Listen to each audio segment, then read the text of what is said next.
존경하는 우리 대구 시민 여러분, 오늘 사실 유세로는 두 번째인데 다섯 번째 서문시장을 옵니다.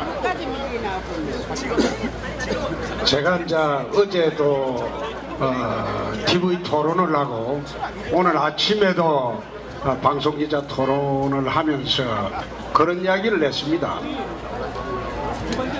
저는 창녕 남지에서 태어났습니다.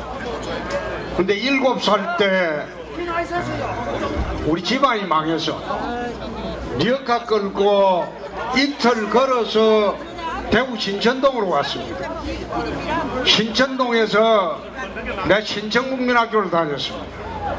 그때는 동사무소 다니면서 미군 구호물자 강냉이죽 그걸 이제 타다가 먹으면서 먹고 살았습니다. 그 이듬해 신안국민학교로 갔습니다.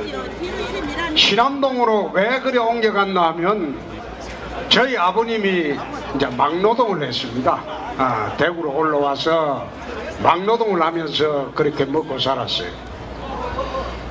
신안국민학교 그러니까 3학년을 다녔습니다.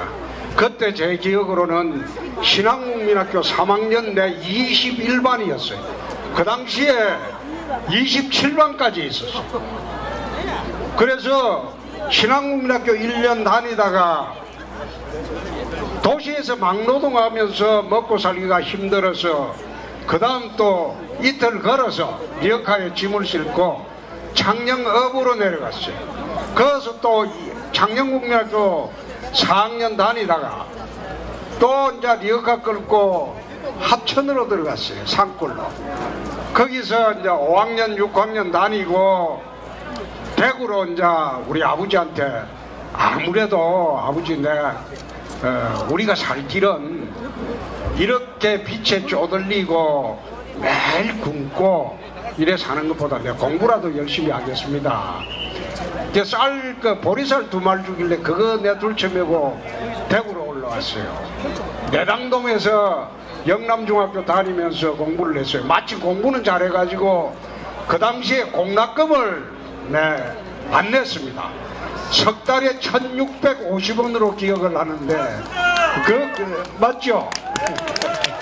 근데 공납금을 석 달에 1650원이었는데 그거 이제 안 내는 맛으로 내 작은 누나는 이제 올라와서 이제 섬유 공장에 다니고 제 공부를 시켜주고 그래서 자취를 했어요.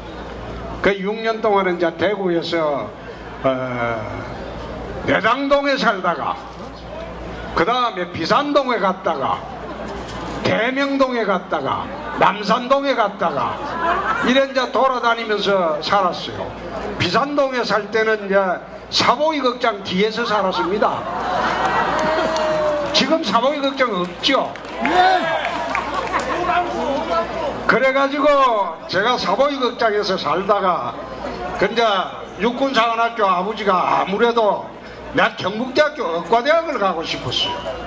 그래서 그 당시에 문과이과를 나눠서 했는데 그래 이제 이과로 갔어요. 경북대학교 의과대학 가면 그때는 의사가 워낙 돈도 많이 벌고 또 의사하면 존경도 받는다 싶어서 내가 경북대학교 의과대학을 갔어요. 그래 가려고 이제 공부를 열심히 했는데 우리 영남고등학교에서 그 당시에는 경북대학교 의과대학 가려고 하면 그 하늘의 별따기입니다. 그 당시에는. 지금은 학교가 아주 좋아요. 그런데 그때는 그랬어요. 그런데 내 육군사관학교를 아버지가 가라고 하더라고.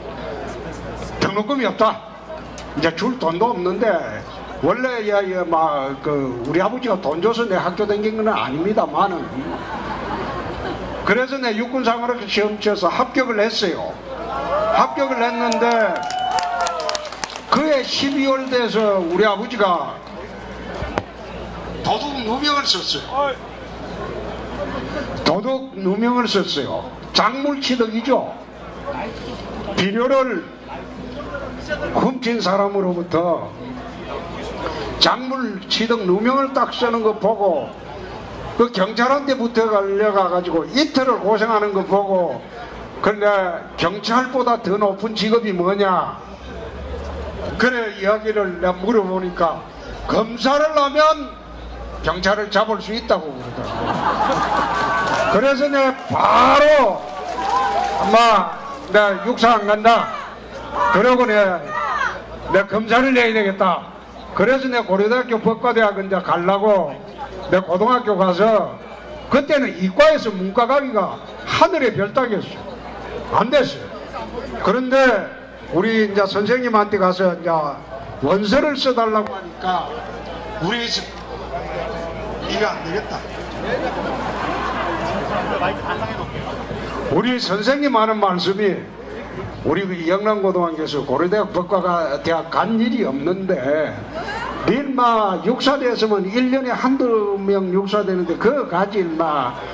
닐마 합격하면 내 손에 장을 찢은다 그러더라고. 그리고 내가 설득을 해서 그 입학원서를 받아냈어요. 그래가지고 이제 25일 문과 공부를 해가지고 2월 초에 이제 대학 시험을 봤는데 그게 덜커덩 돼버렸어요. 대학 시험을 되니까 우리 아버지가 걱정이 태산이야. 등록금이 있어야지. 그때 그 56,000원이었어요 등록금이. 등록금이 없으니까 걱정이 태산이야. 그래가지고 이제 이웃집에 이래가지고 돈을 빌린 게 7만원을 빌렸어. 그리고 56,000원 등록금 주고 14,000원 남은 돈으로 한 달 하숙비만 딱 주고 서울 가라 그러더라고. 그래서 내가 서울 이제 동대구역에서 방기차 타고 서울 올라갔어요. 올라가서 그때 18살입니다. 서울에 아는 사람 하나 없고 친척 없고 형제 없고 내 혼자 올라가서 이제 공부를 해가 이제 쭉 지냈어요. 우리 그 합전에서 이래 살다가 내가 이런 얘기 하는 거는 참 내가 재미있는 인생을 살았기 때문입니다. 이 정치 이야기는 내가 좀 더 이따가 할게요. 정치 이야기보다 홍준표 라이브 스토리를 듣는 것이 더 재미있을 겁니다. 그런데 서울에 이제 또 올라갔고 고학을 하면서 학교를 다니는데 합천에 갔던 우리 집이 뒷집 사람이 우리 강변에 그 초가집 오두막살이를 짓고 살았는데 자기 집에 불 질른 게 그 불이 지 집에는 안 타고 우리 집에 온 게 다 홀랑 다 타버렸어요. 그러니까 살 집이 없어져 버렸어요.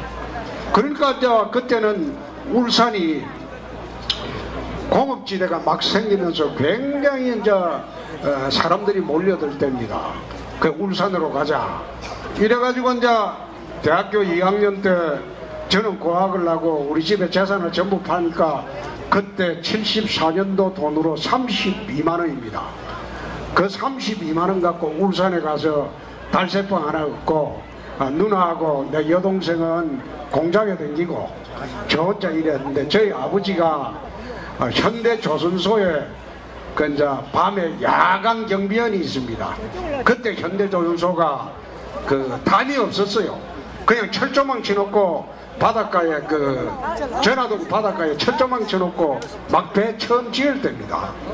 그래 지금 철근을 갖다가 떨어진 걸 갖다가 사람들이 밤에 훔쳐간다고 낮에 배 짓다가 나면 철근 짓기는 이제 밤에 야간 백사장에서 경비원을 하는데 그때는 제 기억으로서는 영하 18도 20도 정도 됐어요. 전라도 그 바닷가 바람이.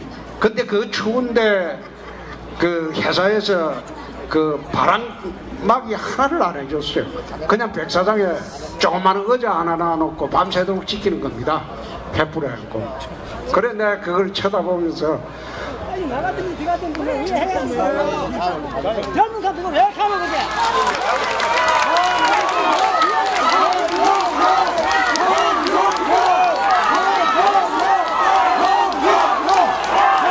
세상에 왜 이래 불공평하냐? 우리 집은 왜 이래 어릴 때부터 지금까지 힘들게 사냐? 세상이 참 불공평하다. 세상이 한번 뒤집어졌으면 좋겠다.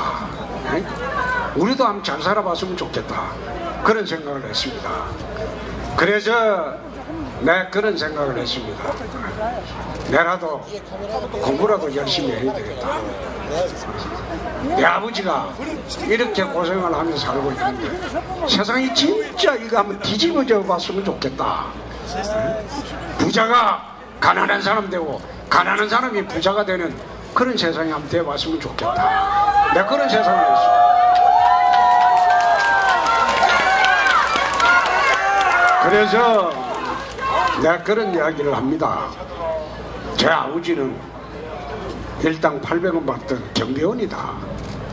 내 엄마는 글을 모른다. 까막눈이다.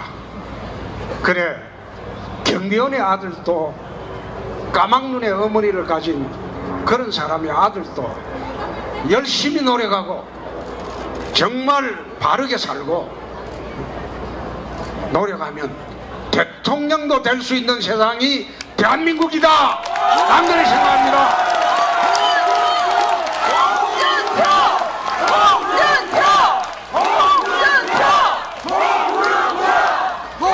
바르게 살았습니다. 제가 그래 힘들고 가난하고 밥 굶는 것이 밥 먹는 날보다 더 많이 그렇게 살아도 내가 삐뚤어지지 않고 열심히 내 부모님 모시고 그래 살았습니다. 내 아버님은 40년 전에 돌아가셨습니다. 제 어머님은 20년 전에 돌아가셨습니다. 저를 낳은 게 어머님이 39살 때, 아버지가 41살 때 이제 아들 하나 보려고 하다가 낳은 거죠. 낳았는데 이제 늦게 낳다 보니까 저희 아버님이 이제 61에 돌아가셨는데 전화동 바닷가에서 그 추운데 견디려고 회사에서 막소주를 줬답니다. 그냥 밤새도록 자지 말고 막소주를 줬기 때문에 하루 저녁에 막소주 한 병씩 먹었답니다. 그래 먹다 보면 추위 견디려고 먹다 보니까 8개월 만인가 10개월 만에 간암으로 돌아가셨어요. 그래서 내가 그걸 보면서 참 그때 대학교 2학년 때입니다. 내가 학생운동도 해봤고 세상을 한번 뒤집어 보자 이런 생각도 해봤습니다. 그런데 아버지 돌아가시면서 공부 열심히 하라고 그럽니다. 그래서 그 길로 내가 학생운동 하는데 발 끊고 내가 공부를 하기 시작했습니다.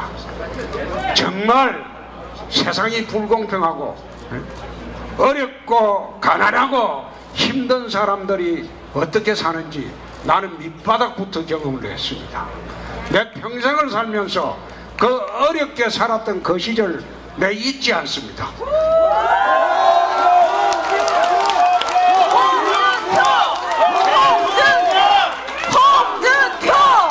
그래서 홍준표가 서민 대통령이 한번 돼보겠다. 이 땅에 가난하고 힘들게 살고 힘없고 빽없는 그런 사람들을 위한 대통령이 한번 되어보겠다. 그래서 제가 나왔습니다. 대통령! 홍준표! 대통령! 홍준표! 대통령! 홍준표! 제가 대학 다닐 때 국민은행 군산여상을 나와서 국민은행 안암동 지점의 그 행원이었어요. 이제 돈 찾으러 갔다 보니까 달덩이 같은 아가씨가 하나 있어가지고 제가 이제 200원, 300원 찾아러 매일 갔죠. 넉 달 동안. 이제 그 아가씨 한번 쳐다보려고. 그 점심 먹고 하숙집에서 점심 먹고 올라갈 때 꼭 이제 그 2, 300원 찾아서 얼굴 안 보고 올라가고 넉 달 동안 올라가다가 그의 사법시험이 연기되는 바람에 마음이 좀 풀려가지고 안 그랬으면 내 사법시험 일찍 됐을 거야. 그래서 눈이 맞아갖고 연애를 시작했는데 그것 때문에 그랬는지 모르지만 사법시험은 5년 뒤에 됩니다. 내가 그거 아니었으면 내가 일찍 됐을 낀데. 그런데 처음에 사법시험 되기 전에 졸업할 때 우리 장인 영감을 찾아갔어요. 전라북도 부안에. 찾아가니까 장인어른이 이제 인사를 탁 될 사람이 봤더니만은 한 30분 말을 시켜보니만은 부모님은 뭐 하시냐 그렇게 아버님 돌아가셨습니다. 어머님은 이렇게 울산에서 달새빵 삽니다. 집도 없냐? 그 집도 없습니다. 군대 갔다 왔냐? 그 아직은 가야 됩니다. 그래 고시 공부하냐? 그러게 합니다. 그 이야기하고 나왔는데 우리 집사람이 이제 한 30분 더 있다 나와가지고 내가 아버지 뭐라 하더노? 이래 물어보니까 저거 구름 잡는 놈이다. 저 택조인 놈이다. 저게 사법시험 되면 내 손에 장을 찢은다. 그 공격반대를 했어요. 그 저희 장모님은 너만은 뭐라 하더노? 이래 물어보니까 송서방 참 착한 사람 같다. 그러니까 잘 좀 보살피라. 그래 하더라고요. 좋다. 내 아버지는 평생 안 본다. 그래갖고 이제 그 군대 갔다 와서 이제 사무시험 됐어요. 돼가지고 우리 집사람이 이제 저 아버지한테 전화를 했어요. 홍서방 사무시험 됐다. 이러니까 그때는 2차 되면 사실 3차는 면접이었거든요. 그런데 면접이었는데 신문에는 3차 돼야 나옵니다. 신문에 안 났다 그러고 전화를 탁 끊어버렸어요. 그런데 합격하고 난 뒤에 부안에 찾아갔어요. 찾아가서 딸은 데리고 간다. 대신 내 딸 절대 속썩이지 않는다. 내 공주처럼 모시고 살 기다. 대신 장인어른은 우리 집 오지 마라. 내가 26년간 못 오게 했어요. 대신 장모는 깍듯이 모셨어요. 용돈을 장모한테 주면서 영감하고 같이 나눴으면 그때부터 장모도 없다. 그래가지고 그런데 장모님 내가 임종할 때도 아들이 서인데 제가 했습니다. 그리고 장인 임종도 제가 했습니다.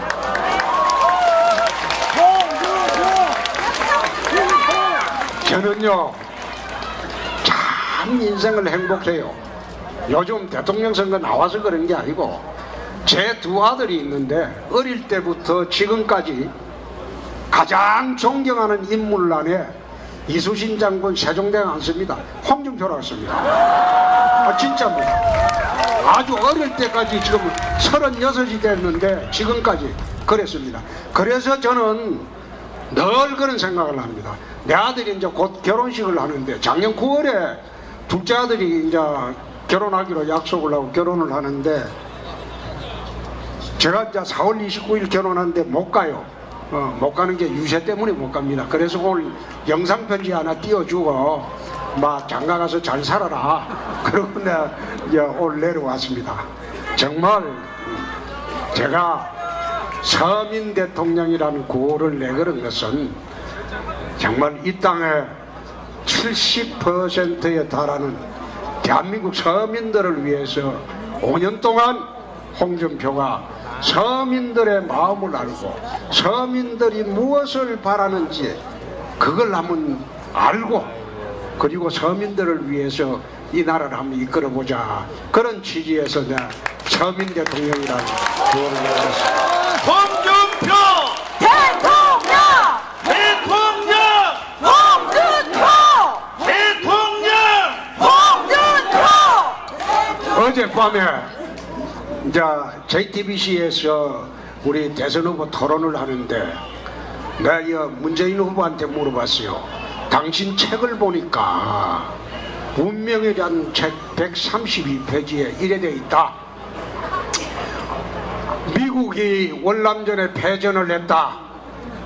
패망을 했다. 월남이 패망했다. 그걸 보고 가슴에 희열을 느꼈다. 그랬었다. 네? 그러면 그게 공산주의가 이긴 전쟁이다. 우리나라 군인들이 거기서 5,000명이 죽었다. 근데 그 전쟁 월맹이 이긴 게 그래 희열을 느꼈냐? 공산주의가 이긴 게 희열을 느꼈냐? 그래 이야기하니까 대답을 못 하더라고. 그래서 제가 그런 이야기 했습니다. 앞에도 당선되면 북한에 제일 먼저 가겠다. 북한에 2천만 평, 개성공단 2천만 평 만들겠다. 개성공단 2천만 평 만들면 북한 청년 일자리가 100만 개가 생깁니다. 100만 개가. 우리나라 중소기업 중에 상당수가 그 다 넘어가야 됩니다. 창원 국가산업단지의 3배에 해당하는 공장 부지입니다. 북한에 그래 퍼주고 그렇게 하면 5년 동안 100억 달러를 북한에 주게 됩니다. DJ 노무현 정부에 10년 동안 준 게 70억 달러입니다. 8조 한 3천억이 됩니다. 그 돈을 줘가지고 그 돈이 핵이 돼서 다 내려왔어요. 그랬는데도 또 10년 뒤에 당신이 집권해서 북에 이래 퍼주게 하려느냐. 내가 그래 물어보니까 자꾸 이제 말을 이리 빼고 저리 빼고 이래서 당신 여태 6가지 거짓말 한 게 있다. 근데 오늘 1심에까지 거짓말하면 7번째 거짓말을 한다. 절대 한나라 지도자는 잘못을 했으면 국민 앞에 용서를 구해야지. 거짓말해서는 안 된다. 거짓말을 하는 거는 절대 아니 된다. 그래서 내가 그런 이야기를 했어요. 당신 집권하면 미국이 북한을 그냥 두지 않을 거다. 좌파 정부라서. 그래서 내가 돼야 된다. 그래서 자유대한민국을 내가 지킨다. 홍준표 대통령 홍준표. 자, 두 번째 우리 3번 후보 한번 자세히 보면요. 내가 TV 토론하면서 보니까 초등학교 반장 선거 아닌 것 같아요. 아니, 안철수 후보하고 문재인 후보 둘이서 싸워서 거 옆에서 가만히 보다가 내가 그런 이야기 했어요. 이게 무슨 대통령 후보 선거 토론인지 초등학교 반장 선거 토론인지 내가 잘 모르겠다. 아유, 어떻게 그런 토론을 하냐. 조잡스럽게. 그러니까 어제 이제 토론 끝나고 난 뒤에 내가 그런 이야기 했어요. 안 후보, 오늘 토론은 조금 나았다. 내가 그런 소리를 했는데, 문제는 그 뒤에 숨어 있는 사람이 문제입니다. 그 3번 후보 포스터 사진을 한번 자세히 보십시오. 그 사진 합성한 겁니다. 목하고 몸통하고 합성한 사진이에요. 팔 이래 들고 있는 게. 그래서 내가 물어봤어요. 사진을 왜 합성을 했습니까? 이런 물어보니까 그건 디자이너가 한 거랍니다. 그래서 내가 다시 한번 물어봤어요. 목 위로는 안철수가 맞았는데 몸통은 그럼 박지원이냐? 이래 안 물어봤어요. 그 몸통은 이거 누구냐? 그 자기래요. 혹시 박지원이 아니냐? 내가 그런 물어봤어요. 그만큼이나 그 뒤에 숨어 있는 사람이 더 무섭습니다. 맞습니다. 그래서 박지원 그분이 이제 자기는 임명직 안 하겠다고 발표를 했습니다. 절대 임명직 안 하겠다. 그래 발표를 했을 때 내가 어젯밤에 또 토론할 때 물어봤어요. 박지원 씨가 임명직 안 한다고 했죠? 그렇습니다. 근데 상황도 임명하는 건가? 내가 물어봤어요. 상황은 임명하는 거 아니거든요. 자기가 되면, 안철수가 되면 자기는 초대 평양대사 간다고 했어요. 평양대사라는 게 뭐냐? 북한이 고려 연방제를 할 때 우리 서로 대사 교환을 하는 겁니다. 고려 연방제라는 게 또 뭐냐? 이게 북한이 한국을 적화하기 위한 대남 전술 전략으로 내세운 게 고려 연방제입니다. 그래서 이제 3번 그거는 도저히 안 되겠죠. 그러면 이제 남는 거는 4번이 좀 남는데, 4번은 그게 좀 그렇죠. 그렇죠. 정치적으로 배신하고 정책적으로 배신하고 인간적으로도 배신했죠. 원래 저 홍준표 세탁기에는요 대부분 들어갔다 나오면 깨끗해집니다. 저는 한번 들어갔다 나왔고 근데 다 깨끗해지는데 배신한 사람은 이어가면 들어갔다 나와도 배신자라는 그 글자가 안 지워져요. 그래서 그러면 남는 사람은 저밖에 없죠.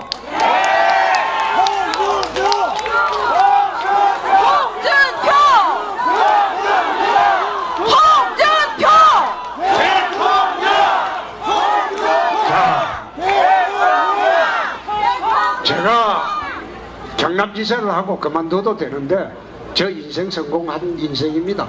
제 주제에 밑바닥에 자라가지고 무지렁이 같은 부모 밑에서 까막눈 무학인 부모 밑에서 일해가지고 경남지사 한 것까지 국회의원 내보냈고 또 검사했고 그래 해가지고 그 정도 했으면 내 인생 성공했지만은 제가 경남지사를 그만두고 나온 거는 여기 적혀 있는 대로 홍준표가 나가야지 자유 대한민국을 지킵니다.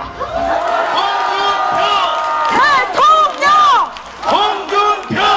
대통령! 홍준표! 대통령! 자, 제가 마지막으로 이거는 내가 한 말씀 드리고 오늘 가겠습니다. 중국과 북한 국경에 10만 명의 중국군이 집결을 해 있습니다. 러시아와 북한 국경에 러시아 군대가 속속 집결하고 있습니다. 서해안에 중국의 이지스 함대가 군사훈련을 하고 있습니다. 중국의 수호의 전투기가 전투훈련을 하고 있습니다. 동해상에는 칼빈선호와 일본 함대가 군사훈련을 하고 있습니다. 미국의 트럼프 대통령이 상원의원 100명을 불러가지고 북핵의 실태를 상원의원한테 다 이야기했습니다. 안보리 이사국 전부 초청해서 북핵의 문제점을 다 이야기를 했습니다. 왜 그랬을까요? 북을 핵시설을 선제 타격하기 위해서입니다. 이미 이라크 핵시설을 미국이 타격한 일이 있습니다. 그리고 이란 핵시설은 이스라엘군이 선제 타격한 일이 있습니다. 핵시설을 선제 타격하는 것은 이것은 세계 어느 나라에도 비난을 받지 않습니다. 미국이 지금 하고 있는 것은 북한 핵시설을 선제 타격을 하기 위해서입니다. 그럼 핵시설을 선제 타격을 하게 되면 우리 한국에는 지장이 없겠느냐? 북은 지금 한국을 공격하겠다고 합니다. 그러면 미국이 한국 정부와 의논을 해야 됩니다. 지금 의논을 하고 있지 않아요. 이걸 코리아 패싱이라고 합니다. 한국을 무시하고 일본, 중국, 그 다음에 미국 이 세 나라만 지금 의논을 하고 있어요. 긴박하게 의논을 하고 있어요. 외신에도 이게 속속들이 들어오고 있습니다. 그런데 유독 한국 언론만 이게 중요 기사로 취급을 하고 있지 않습니다. 왜 그럴까요? 저는 그런 생각을 합니다.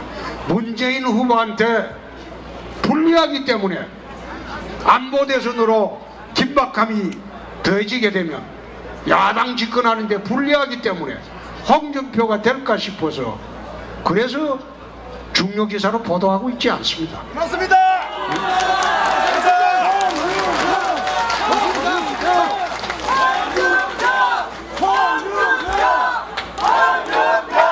그래서 오늘 주한 그 미국 그 상의에 가가지고 제프리 존슨한테 내 그런 이야기를 했어요. 한국에 만약 좌파 정부이 들어오게 되면 미국이 우리나라와 의논하고 북을 치겠느냐? 나는 아니라고 본다. 우리나라에 미리 이야기를 해주면 좌파 정부는 바로 북한에 알려줄 것이다. 그렇다면 선제 타격이라는 게 기습 공격인데 그건 할 수가 없는 거죠. 그래서 선제 타격을 하더라도 한국과 긴밀한 협력을 하려면 보수 정권이 들어와야지 미국이 안심하고 의논을 해줍니다.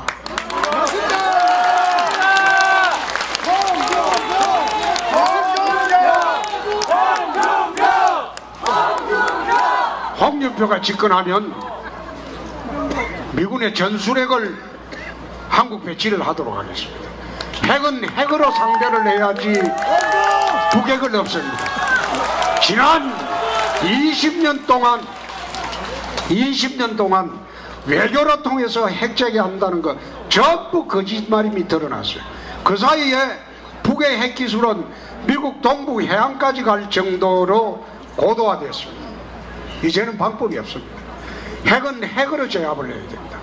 미국의 전술핵이 들어오게 되면 북은 절대 핵으로 한국을 위협할 수가 없습니다. 같이 다 죽기 때문에.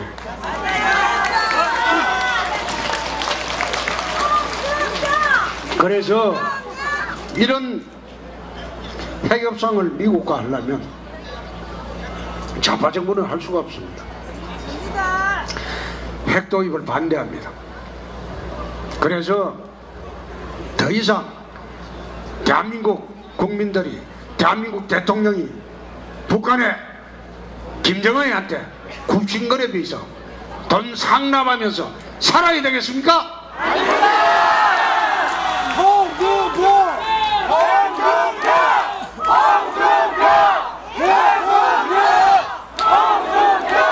대통령은 5천만의 이 나라 국민의 생명과 재산을 책임지는 사람입니다. 배짱과 배심이 있어야 됩니다. 강단과 결기가 있어야 됩니다. 배짱과 배심, 강단과 결기가 있는 사람 누굽니까, 여러분? 홍준표! 대통령! 홍준표! 대통령! 홍준표! 홍준표가 대통령이 되면 절대 북의 어린애한테 내가 굴복하지 않습니다. 북의 어린애를 내 제압하겠습니다. 역대 대통령이 김정일의 눈치 보고 상납하고 또 문재인 후보 되면 아마 김정은의 눈치 보고 돈 들고 올라갈 거예요. 그래서 홍준표가 대통령이 되면 미국의 전술핵을 도입을 해서 한반도에 같이 배치를 해서 북의 핵이 제거가 되면 우리나라 전술핵도 도로 돌아가면 되는 겁니다. 더 이상 핵 공갈에 대한민국 국민들이 벌벌 떠는 일이 없도록 내가 반드시 하겠습니다.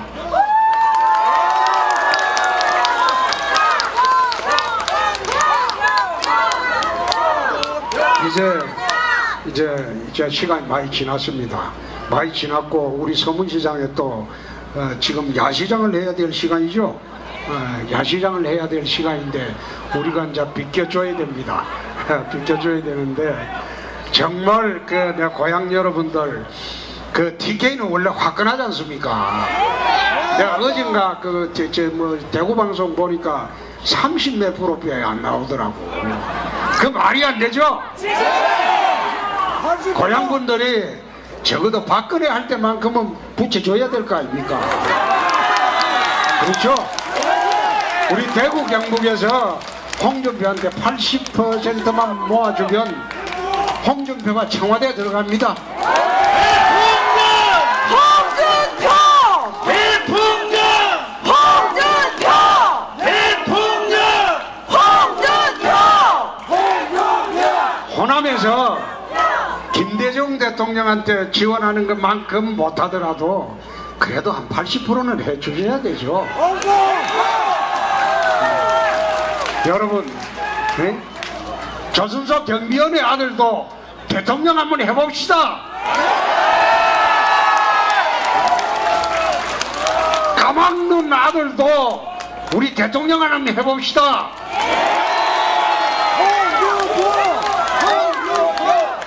그래야지 대한민국 젊은 청년들의 꿈과 희망이 있습니다. 정말 여러분들의 뜻으로 대통령을 만들어주면 우리 문수영 왔네. 김문수영 대구 사람들이 문수영을 못 알아보고 그래 떨어뜨리고 그래요. 내 김문수 형 잘 모시고 대한민국 경영 저 양반은 저보다 조금 낮게 살았어요. 낮게 살았는데 저 양반도 지독하게 어렵게 살았어요. 근데 문수 형 모시고 이 나라 잘 경영해 보겠습니다. 내가 이 대구에서 선거 전날까지 내가 2번 더 올 겁니다. 2번 더 와서 이제 여러분들하고 대구에서 길을 받아가야지 기가 좀 살아요. 자, 제가 마지막으로 한 번만 더 이야기하고 가겠습니다. 우리 대구의 고향 선배님 여러분, 후배 여러분, 경비원 아들도 대통령 한번 합시다. 홍준표 대통령! 홍준표 대통령!